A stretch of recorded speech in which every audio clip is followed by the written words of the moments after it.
días, qué gusto recibirles con las primeras noticias de TV Ciudad. Un saludo especial a quienes nos están siguiendo por Uniradio, la radio de la Universidad de la República.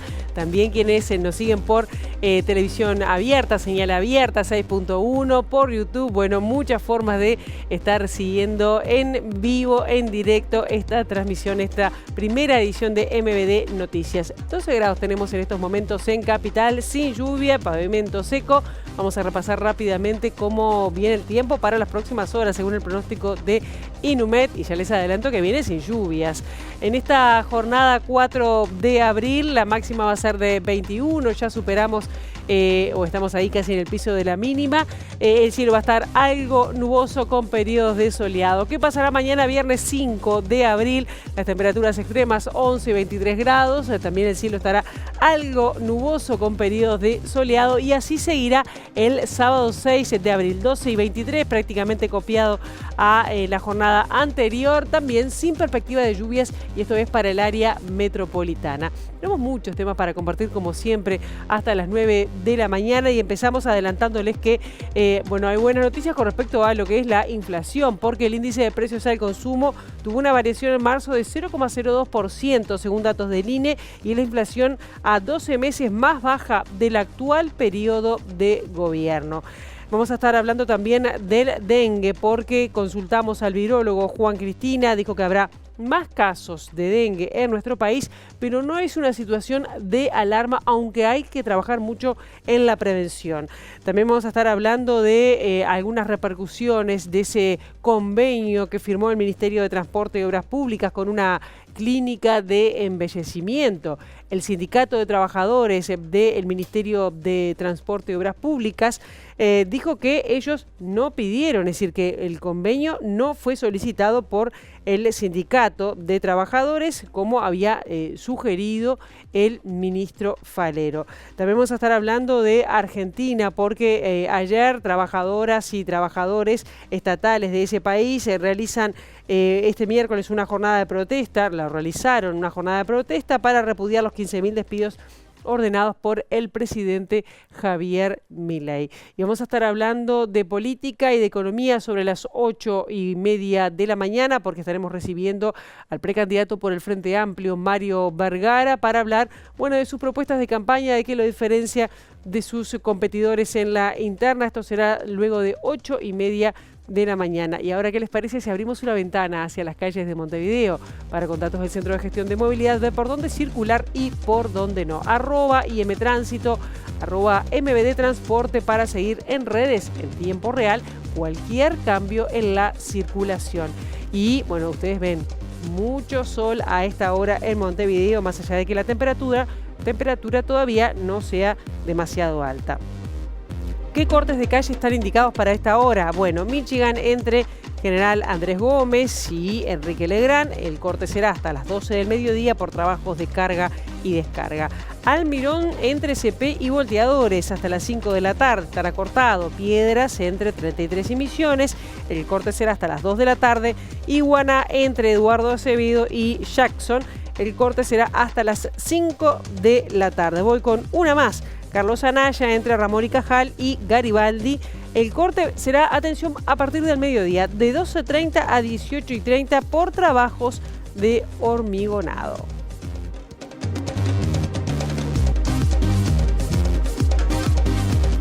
Y con esa última visión de las calles de Montevideo, como decíamos, soleada y con buena circulación de automóviles, les decimos que en las últimas horas hubo 3 asesinatos en 9 horas, 2 de ellos en Montevideo, 1 en Canelones. Ocurrieron luego de que el ministro del Interior, Nicolás Martinelli, difundió que durante el primer trimestre del año los homicidios se habían reducido 17% con respecto al mismo periodo del año pasado. En lo que va del año hubo 84 asesinatos, mientras que en el primer trimestre de 2023 fueron 98. El Ministerio va a presentar las cifras oficiales cuando el Observatorio Nacional de Violencia y Criminalidad procese los datos. Además, el Ministerio del Interior firmó en las últimas horas un memorando de cooperación con la Administración de Control de Drogas de Estados Unidos, conocido como la DEA. Según publicó el ministro Nicolás Martinelli en su cuenta de X, el acuerdo certifica el compromiso mutuo en la lucha contra el narcotráfico y es producto del trabajo que llevan adelante desde el año 2020, que busca intensificar el intercambio de información y realizar operaciones. Y ayer quienes se expresaron fueron vecinas y vecinos de Villa Dolores, donde se produjo uno de los asesinatos, que alertan sobre el incremento de situaciones de violencia. Cuando abrí la puerta de madera, directamente lo que vi que ya eran dos muchachos que estaban forcejeando con las dos personas que fueron heridas. Y bueno, y uno de ellos me decía todo el tiempo de que no, que querían la llave del auto, que no se llevan el auto en lo posible, y ese tipo de cosas. El arma normalmente los dispararon para amedrentar de que uno no participara más, o no había otra persona que quisiera pelear con ellos para amedrentar. Entonces los disparos, cuando yo abrí la puerta, fueron hacia el piso, y uno hacia el cielo directamente. Pero después, cuando vi que Benítez seguía peleando con uno de ellos, ahí vi que ya le dispararon directamente a ellos. Entonces digo, a uno sí vi que estaba herido porque le vi la sangre y todo. La otra persona no sabía que estaba herida porque no le había visto que tenía ni sangre ni nada. Se ve que la bala entró y no salió, no tuvo orificio de salida. Vamos a cambiar de tema. Según el sistema de protección del INAU, el año pasado, en 2023, hubo más de 9.000 salidas no autorizadas provenientes de unos 1.100 niños y adolescentes. Esto indica un crecimiento de casi 30% en la cantidad de movimientos entre 2020 y 2023. A su vez, según un informe de especialistas, 60% de las denuncias de adolescentes desaparecidas en el 2020 fueron en situaciones de fuga del INAU. Un informe de autonomías colectivas que analiza las barreras para el acceso a la justicia de las mujeres en casos de femicidio sin aclarar y desapariciones, que recoge datos del Departamento de Registro y Búsqueda de Personas Ausentes del Ministerio del Interior desde el año 2004 hasta agosto de 2021, contabilizó 25.217 denuncias recibidas.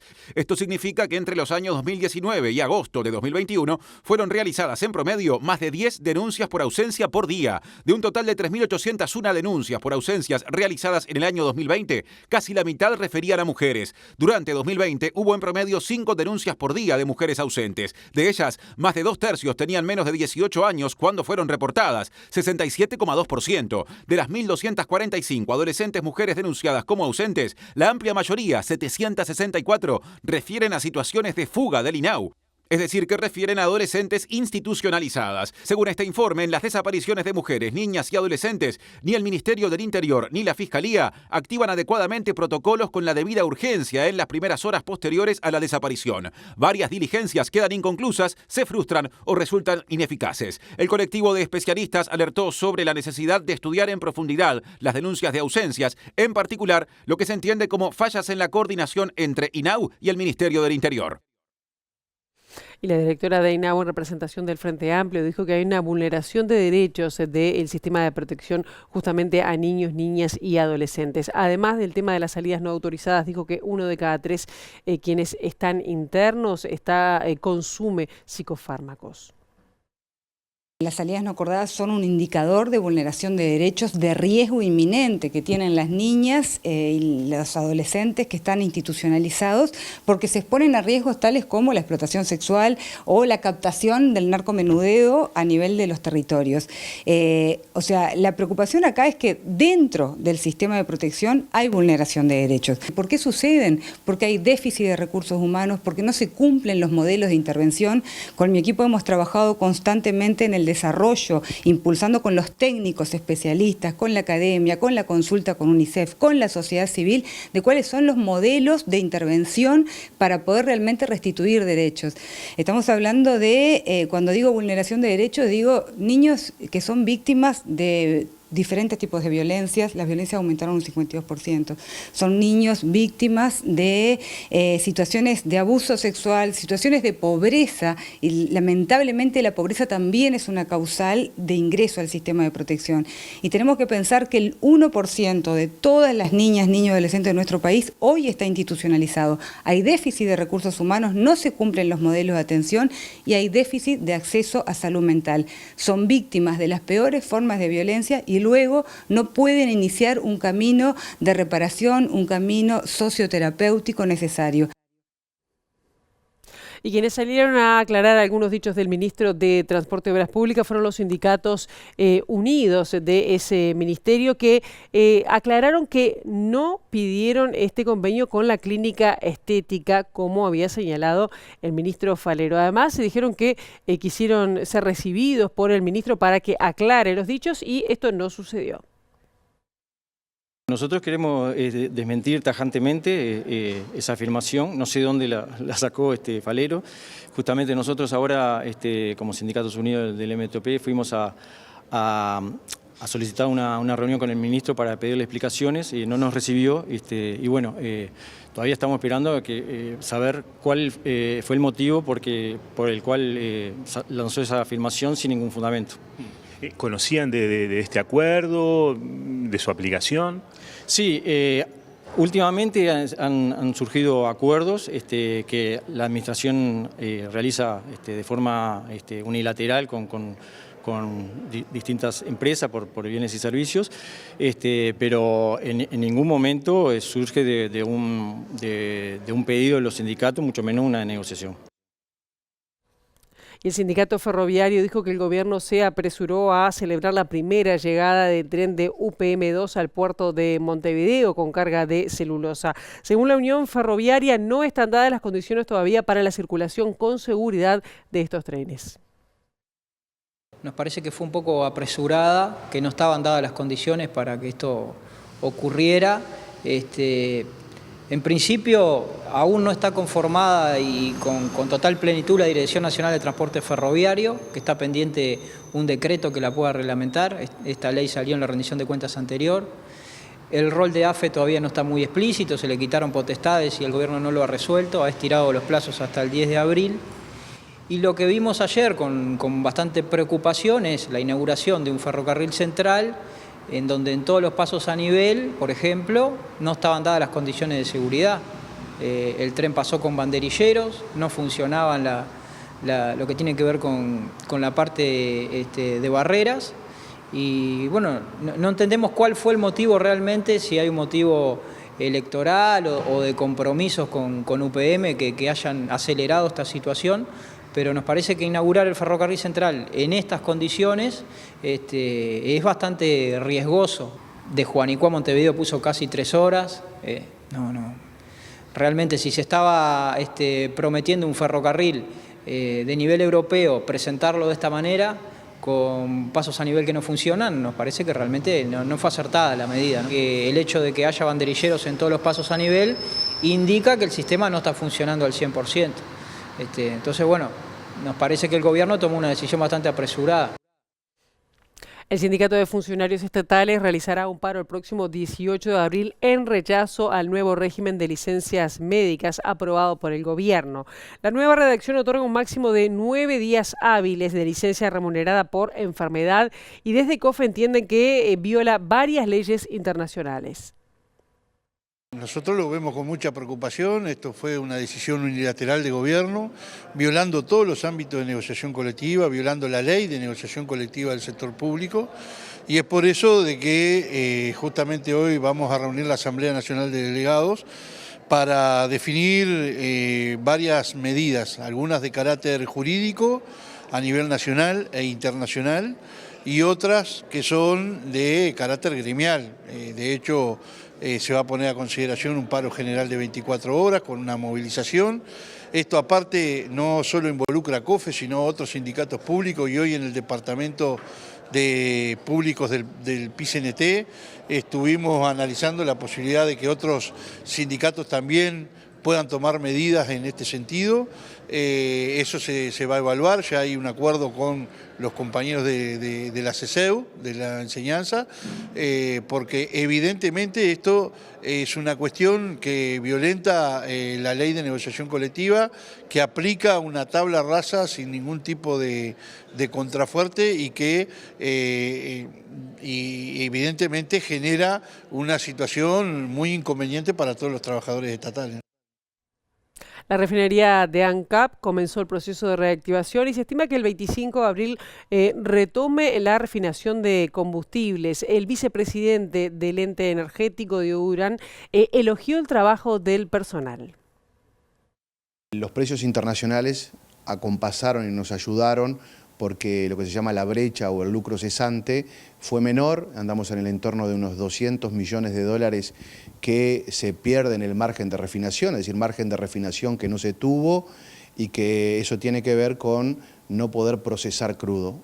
Hoy, en definitiva, estamos también en la etapa de transición, donde dejamos de bombear, por ejemplo, gasoil de Terminal del Este a Montevideo, porque ya estamos con el proceso de crudo. Entonces se da la combinación entre que entregamos a la ciudadanía, hoy el combustible todavía es importado, hasta que tengamos la propia refinación de combustible nacional, que pronto, como decía, a fin de abril vamos a estar con los ajustes ya terminados y procesando. Luego de estos meses, ¿cómo fue el acercamiento con los trabajadores y con las idas y vueltas que había en su momento? Un buen y normal desarrollo con los trabajadores, una parada que fue bien aceitada, óptima, en plazos, lo cual fue importante, ese vínculo y esa relación que se mantuvo. Y vamos a hablar de inflación porque en marzo fue de 0,02% y en el acumulado de los últimos 12 meses 3,8%. Esto estamos hablando que bajó 9 décimas con respecto al mes de febrero. Esto es la inflación de a 12 meses más baja del actual periodo de gobierno, por debajo del 3,87% de septiembre de 2023.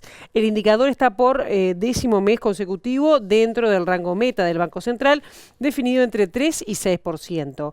La principal incidencia en la variación mensual proviene del rubro alimentos y bebidas no alcohólicas, que tuvo una baja de 0,15% a nivel global. Se registraron bajas en cortes de carne de hasta 6,8% y en cuanto a frutas y verduras hubo marcadas variaciones hacia el alza, pero también hacia la baja. Además, la división vivienda creció 0,06% y en educación 0,07%. Y la proyección inflacionaria para este año propuesta por el Banco Central es de 4,9% al final de 2024. El presidente de la institución, Diego Labat, dijo que la mejor contribución que el Banco Central le puede hacer a la sociedad es tener una inflación baja y explicó que el índice inflacionario es pilar del crecimiento del país. Claramente una inflación baja implica evitar muchos efectos redistributivos, que son los que a veces más se nombran, pero que la sociedad tiene cuando tenemos inflación alta y empiezan a generar problemas redistributivos que todos sabemos cómo van y cómo siguen y cómo terminan. Pero además, y el Banco Central en eso lleva una historia de larga evidencia, con muchos estudios, mostrando cómo además la inflación alta termina jorobando y termina perjudicando el funcionamiento micro de la economía.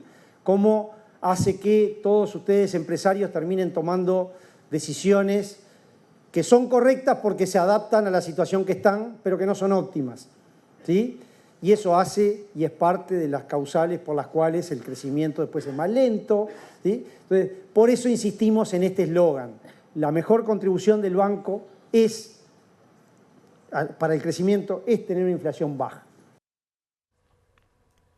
Y vamos a seguir hablando de precios, pero esta vez el índice de precios fronterizos que lleva adelante la Universidad Católica indica que Salto está 50% más caro que Concordia, la ciudad fronteriza cruzando el río Uruguay. La cifra representa una caída importante de la diferencia de precios, ya que en septiembre del año pasado la ciudad uruguaya estaba 180% más cara que su par Argentina y según especialistas en 3 meses la brecha podría desaparecer. cuando una familia sale a comer afuera, en ese caso es la diferencia mayor, que es 126%, y es la que menos se achicó en relación a todas las mediciones anteriores.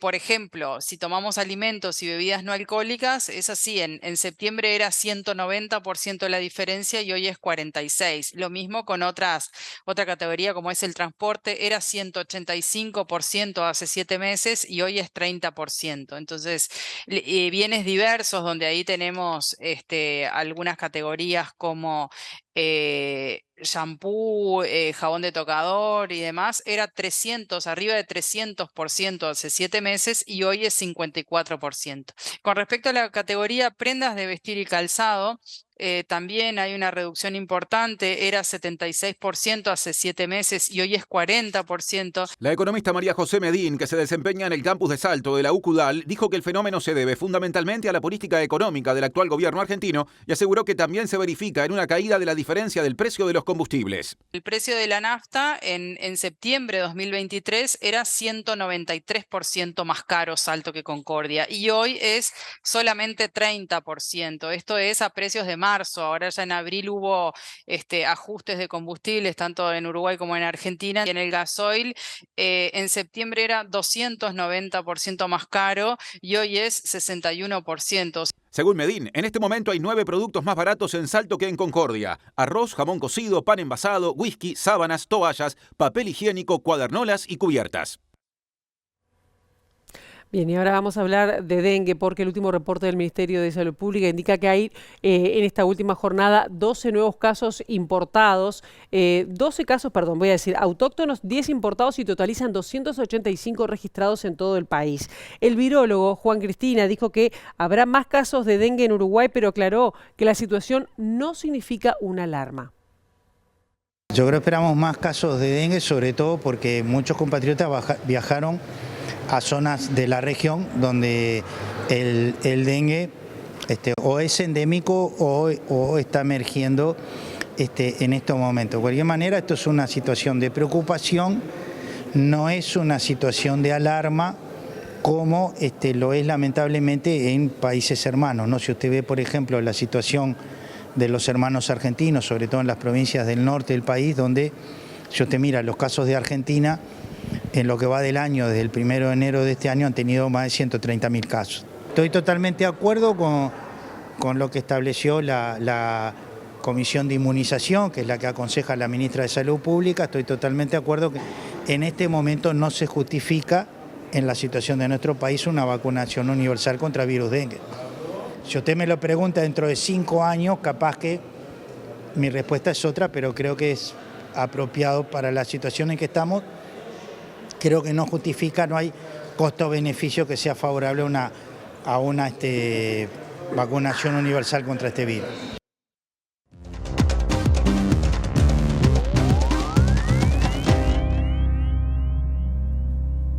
Ahora es momento de recibir a nuestro compañero Eduardo Delgado, que tiene un festival, bueno, él lo va a decir, bastante interesante y cultural, digamos, ¿no? Así es, Pilar, muy buenos días. Sí, porque en abril se viene el Festival de Flamenco Pieles, que reúne artistas de la región con espectáculos tanto de danza como de música que buscan trasladar el espíritu del tablado andaluz a uno de los lugares más emblemáticos de la cultura uruguaya y de la cultura especial de Montevideo, que es el Teatro Solís. Pensaron primero en un festival clásico, digamos, que reúna varias fechas en días consecutivos para generar esa cierta intensidad.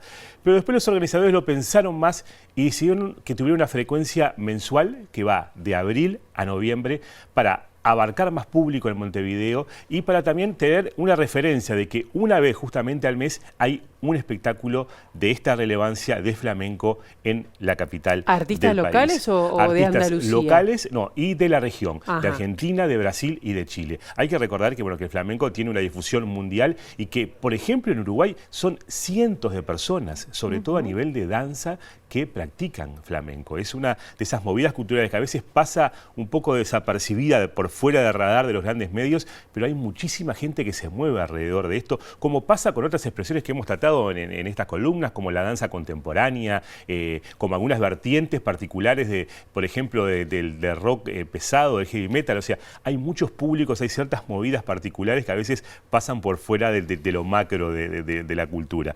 Hablé con Valeria Galán. Hay que recordar que además cierra en noviembre porque es el Día Internacional de Flamenco, entonces ese quiere ser como el broche de oro de este festival que se extiende a través de todo el año. Ella nos cuenta justamente de este festival y también de esto que decíamos, de la cantidad de gente que hace flamenco en Uruguay. A ver.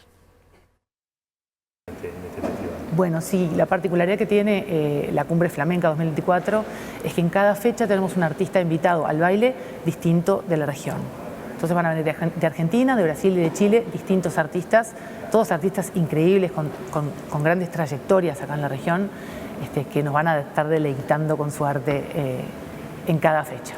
Flamenco acá está desde hace muchísimos años, pero en los últimos 10 años, o capaz que un poquito menos, ha habido como un desarrollo muy grande de todo este arte, sobre todo de los aficionados de flamenco, de las personas que estudiamos, tanto baile como cante, como guitarra, percusión, bueno, en fin, todas las manifestaciones artísticas que hay dentro de este lenguaje, ¿no?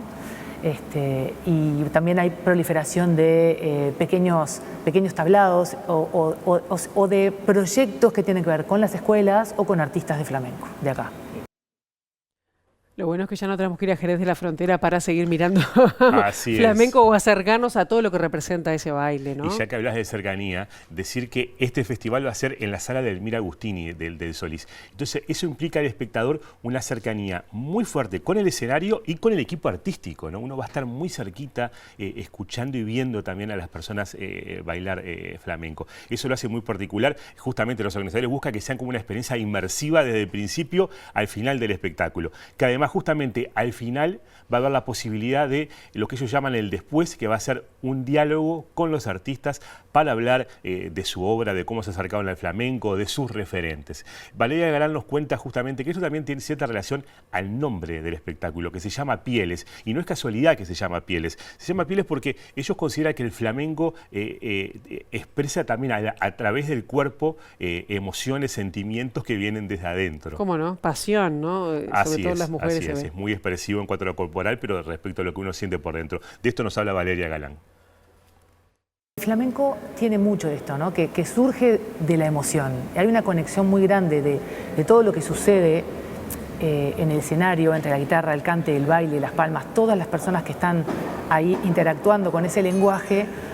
La emoción y la emocionalidad está como muy a flor de piel, ¿no? Y surge también el flamenco, y tanto los cantes como el acompañamiento con la guitarra, como los bailes, también surgen en su momento de algo como muy espontáneo que tiene que ver con las emociones que tenemos en distintas situaciones cotidianas de la vida, ¿no? Que todos atravesamos. Entonces, de ahí es que nace también el flamenco, y por eso queríamos traer como esa autenticidad, ¿no? de la emoción, que es lo que va definiendo tanto los palos, que nosotros llamamos en el flamenco, que son como los estilos dentro de ese género, que tienen una emocionalidad propia, ¿no?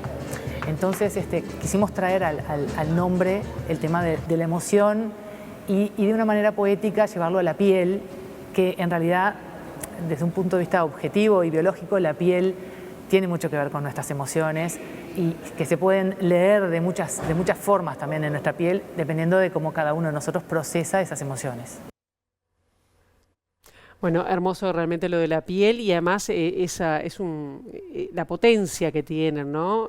Hasta, bueno, el zapateo de los varones, todo, sí. Y las mujeres también. Yo además creo que a nivel musical, es una opinión muy personal, el cante flamenco debe ser de las cosas más emocionantes que hay para una persona en cuanto justamente al canto, ¿no? Es muy visceral. Muy visceral. Y aproveché al final justamente a preguntarle a Valeria Galán, bueno, con esa destacada trayectoria, bailadora, cantante, productora de espectáculos, ¿qué es el flamenco para ella, ¿no?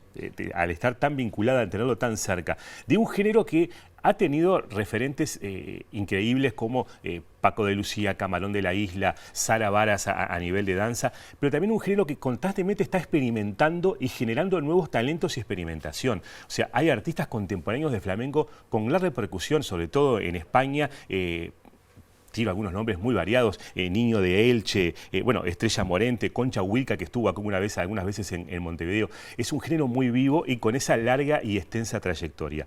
Me despido con esto de Bahía de Galán. Recordar que la primera fecha es el 11 de abril, tendrá al argentino Gastón Estazzone como invitado del festival justamente y seguirá desde abril hasta noviembre. Gracias, Eduardo. A ti, Pilar. Estaremos ahí. El flamenco es parte de mi vida, ¿no? Tanto en la parte artística como en la parte de la gestión, que es a las dos como ramas a las cuales yo me dedico actualmente. Y el flamenco, bueno, no fue algo con lo cual yo conecté desde muy chica. Sí, en la danza, porque yo lo que hago es bailar flamenco. Desde muy chica siempre estuve vinculada a la danza. Empecé con ballet, como muchas niñas acá en Uruguay, y fui como incursionando de distintos estilos. Pero con el flamenco realmente conecté ya de grande. Pero me pasó algo que creo que es bastante común a todas las personas que yo conozco, que se conectan con el flamenco, y una vez que conectás es como muy difícil ir para atrás en ese sentido, y cada vez estás como más inmerso en todo ese mundo y en todo ese lenguaje que es súper atrapante y muy conmovedor. Bueno, el 11 de abril entonces la primera presentación. Hacemos una brevísima pausa, a la vuelta de la misma vamos a estar conversando con Mario Vergara, precandidato por el Frente Amplio aquí en los estudios de TV Ciudad.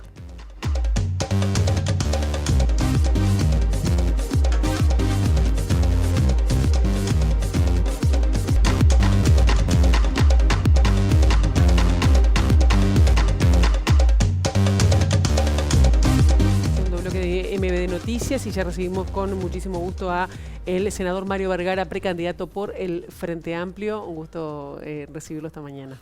Como siempre, un gusto estar con ustedes y la teleaudiencia. Voy a empezar rápidamente con balance. ¿Qué balance político hace de este nuevo momento de fuerza renovadora, de sereñistas? Bueno, con lo que ya sabemos que dos sectores optaron por apoyar a Orsi. Bien. Bueno, nosotros seguimos en campaña, convocatoria sereñista, que a una Fuerza Renovadora, Asamblea Uruguay, el Partido Mundial Cristiano y varios otros grupos, hacemos una evaluación permanente de la campaña, como la hace todo el mundo seguramente. Y bueno, todos los demás grupos hemos decidido que estamos en carrera, que seguimos haciendo campaña con energía, ¿verdad? Recorriendo todo el territorio nacional. El año pasado hicimos 2 vueltas prácticamente enteras a los 19 departamentos.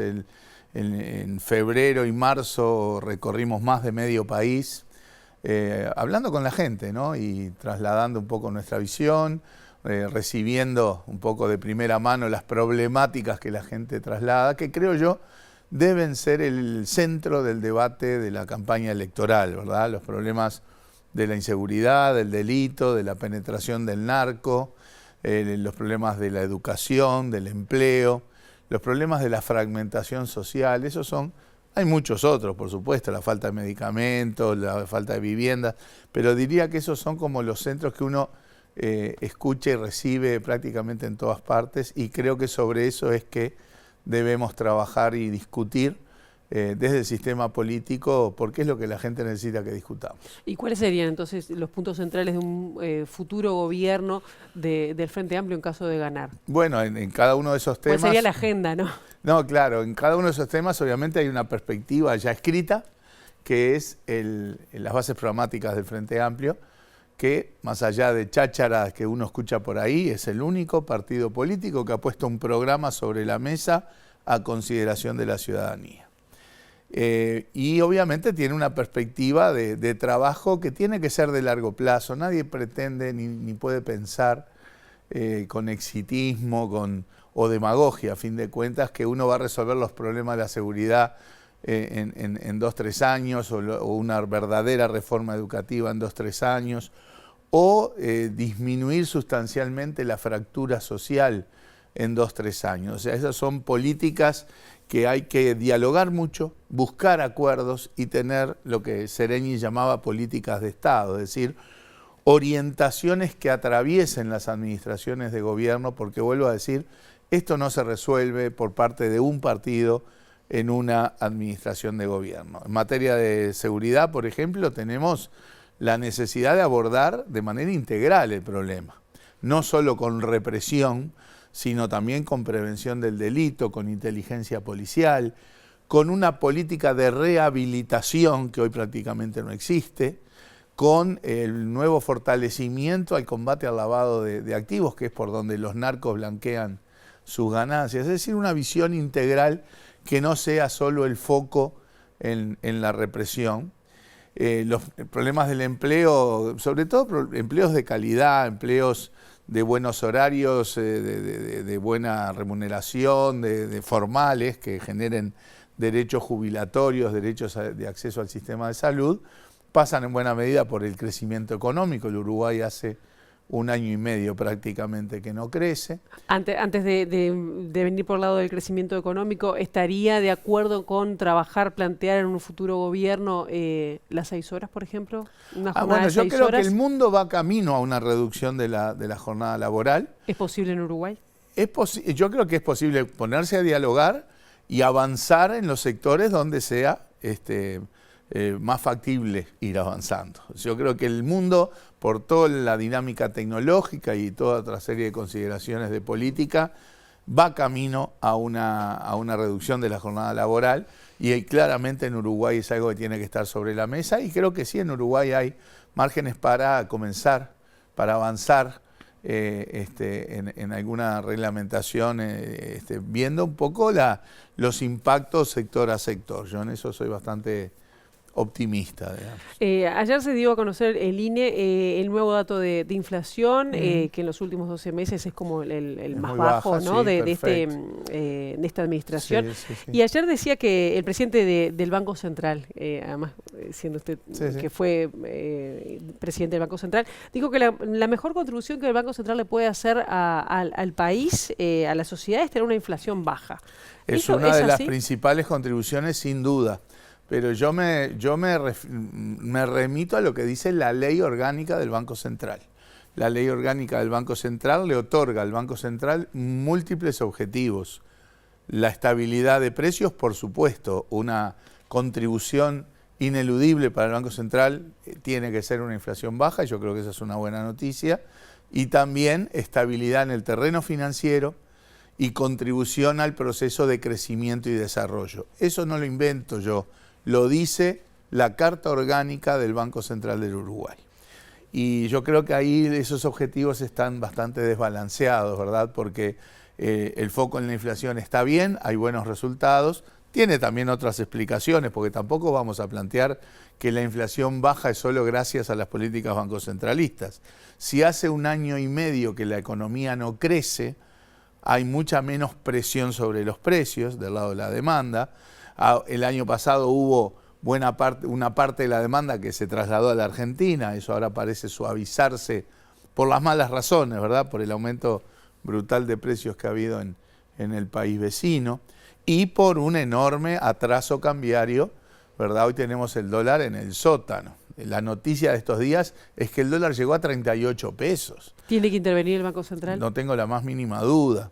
El Banco Central hace más de 2 años que no interviene en el mercado, que no compra un solo dólar, y ve pasivamente cómo el dólar bajó de 43, 42, 41, 40, 39, 38. Y eso es el clamor de todas las gremiales, agropecuarias, empresariales. Exacto. Pienso que para la gente dice, bueno, ¿habrá una devaluación? ¿Impulsa una devaluación? No es una devaluación.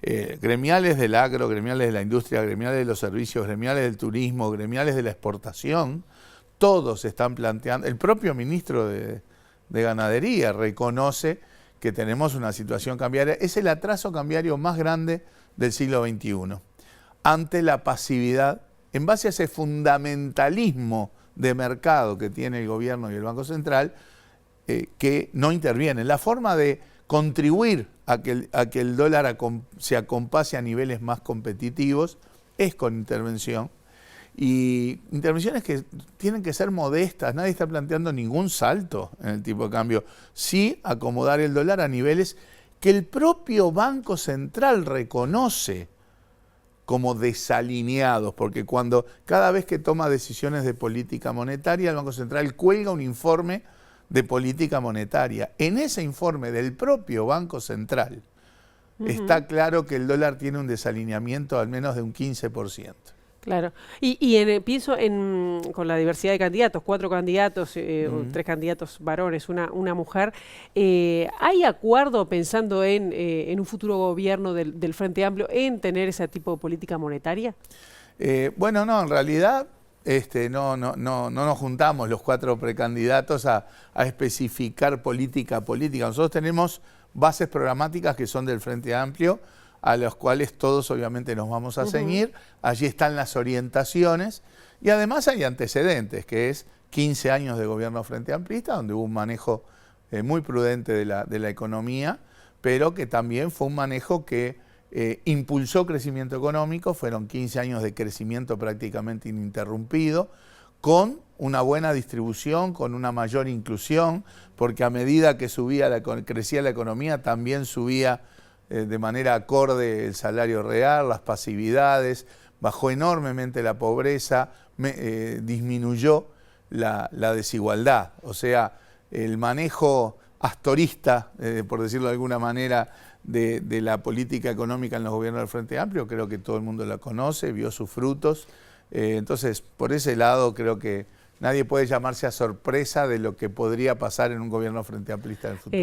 Arrancábamos esta entrevista hablando, bueno, cómo es ese balance político que ustedes hacían.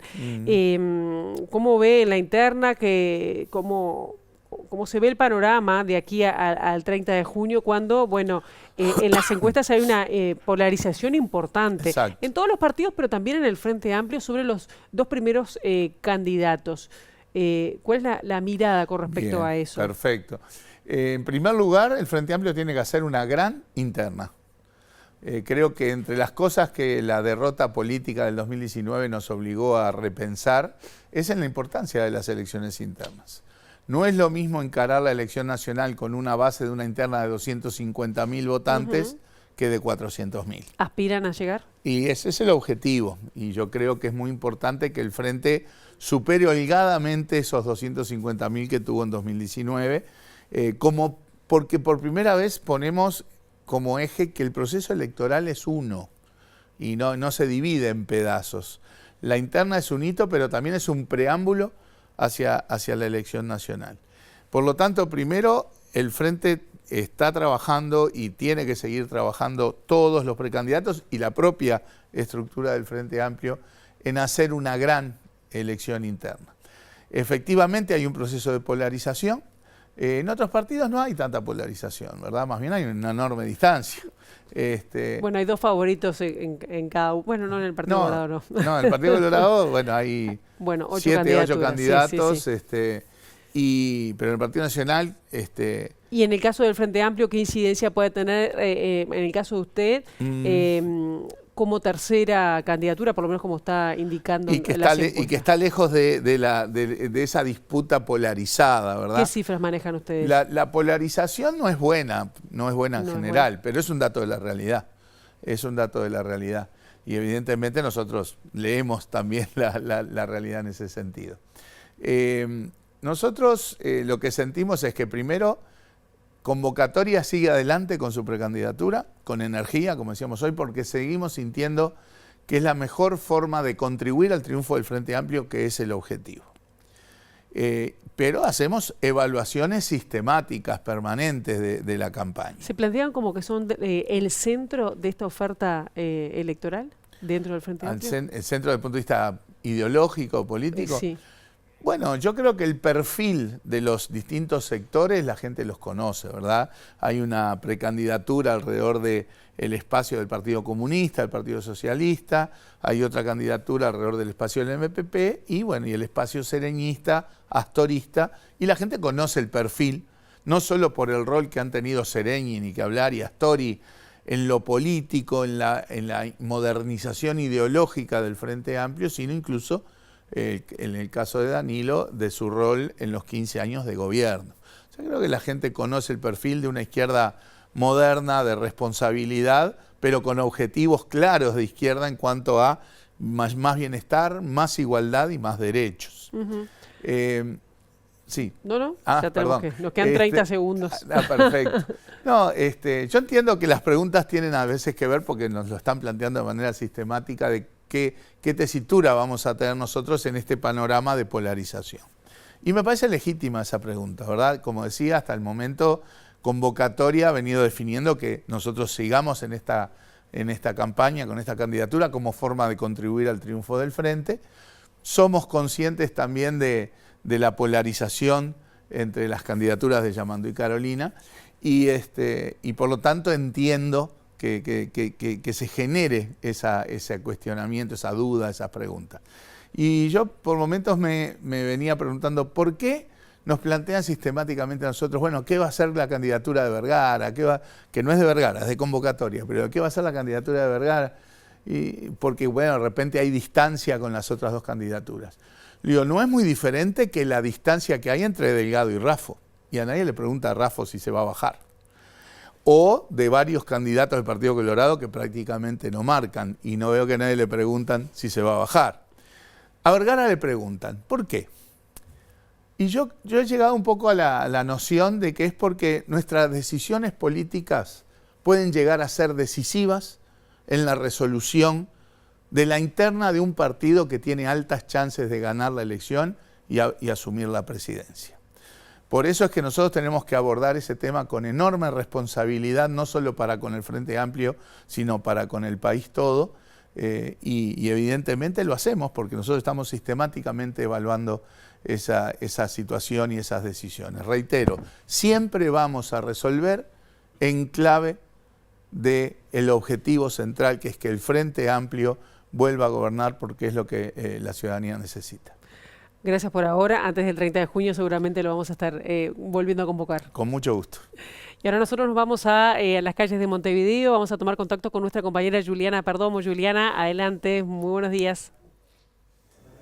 Gracias, Pilar. Buenos días para todos. Nos encontramos en el edificio sede de la Asociación de Empleados Bancarios del Uruguay porque se organizó una convocatoria internacional en solidaridad con el pueblo argentino y en defensa de la democracia y los derechos laborales y sindicales de los trabajadores. Y estamos con Fernando Gambera, el secretario general de AEBU. Muchas gracias por recibirnos. Fernando, ¿cómo se ve la situación de Argentina, el nivel de conflictividad con el gobierno de Milei y los trabajadores? Bueno, primero que nada, gracias por acompañarnos, por estar acá. La Confederación Sindical de las Américas, que es una central de centrales sindicales que, entre otras, integra en su seno a las centrales sindicales argentinas, está teniendo una serie de actividades en la semana aquí en Montevideo, donde tiene su oficina. Y hoy, esta mañana, eligieron, bueno, aquí nuestra sala Camacuá como locación para hacer una actividad pública, abierta, de solidaridad con las centrales sindicales argentinas y de rechazo de esta situación que tenemos en estos tiempos, que bueno, lo peor es la no renovación de los contratos, la pérdida de trabajo, pero sobre todo la pérdida de libertades y de alguna manera la pérdida de derechos laborales y de capacidad de expresión y de movilización, ¿no? Y bueno, en ese sentido es que nosotros lo sentimos como una lucha propia. En particular, AEBU ha estado movilizado junto con los compañeros de la bancaria argentina, rechazando los anuncios de privatización del Banco Nación Argentina, porque nos parece que son cuestiones que no nos son ajenas. Cualquier día de esto puede ser un planteo traído también a nuestro país. Y en ese sentido es que nos queremos, de alguna manera solidarizar y hacer nuestra la lucha de los compañeros argentinos. Aquí estarán hablando delegados de todo el mundo, de América, de Europa, y naturalmente que estarán hablando los compañeros de las centrales sindicales argentinas para decir de primera mano lo que ellos están viviendo, ¿no? Ustedes aquí en Uruguay ya se han manifestado en rechazo con la situación argentina, como tú decías. De cara al 1 de mayo, ¿se va a incluir algún reclamo en la plataforma reivindicativa? Sí, seguramente, y no descarto que pueda haber algún tipo de actividad conjunta, ¿no? La idea de este tipo de actividades como la de hoy es mantener una continuidad de movilización y de visualización de la problemática en Argentina y en América, diría, porque hay otras situaciones también críticas, ¿no? Como está sucediendo en Ecuador, como está pasando en Perú. Bueno, aquí están presentes también las centrales sindicales de esos países, en las que, bueno, nosotros lo que hacemos es tomar lo que nuestros compañeros, nuestros colegas sindicalistas de esos países plantean de sus realidades, ¿no? ¿Cuál es el diálogo que se mantiene con los trabajadores? ¿Qué les cuentan del diálogo que tienen con el gobierno argentino? Bueno, eso es lo peor, que lo que ellos más transmiten es que se ha perdido todo diálogo y que de alguna manera lo que hay es un proceso de aplicación de medidas drásticas a nivel de la economía, a nivel social y demás, que no tienen la más mínima consulta ni negociación colectiva mínima siquiera, ¿no? Muchísimas gracias. No, a ustedes de nuevo, gracias. Bueno, Pilar, tenía la palabra del secretario general de AEBU a propósito de esta convocatoria que comienza en minutos y va hasta las 12 del mediodía en el marco de diversas actividades que van a estar realizando aquí en Montevideo. Bien, muchísimas gracias, Juliana, por esta información. Y vamos a cerrar con fútbol, porque ustedes saben que Nacional venció 2-0 a Libertad de Paraguay en el Gran Parque Central en el debut tricolor del Grupo H de la Copa Libertadores de América. Los goles fueron de Leandro Lozano a los 31 minutos, Rubén Bentancor a los 61, en un equipo de Recoba que mostró su mejor partido en la era del Chino Recoba. Nacional quedó primero junto a River Plate de Argentina, que derrotó el martes al Deportivo Táchira. Ahora los bolsos visitarán el Monumental el próximo jueves a las 21 horas, en tanto por la primera fecha del Grupo E de la Copa Sudamericana, Danubio de visitante le ganó 2-0 al Rayo Zuliano en Caracas. Y hasta aquí llegamos con esta edición de MBD Noticias. Quedan en compañía ahora de nuestros compañeros de Ciudad Viva. La actualización informativa a las 13 horas con Rosina Mayarina, a las 18:55, y nosotros volvemos con el gusto de siempre mañana bien tempranito a las 8 en punto con las primeras noticias de TV Ciudad. Pasen ustedes muy bien, disfruten de la jornada.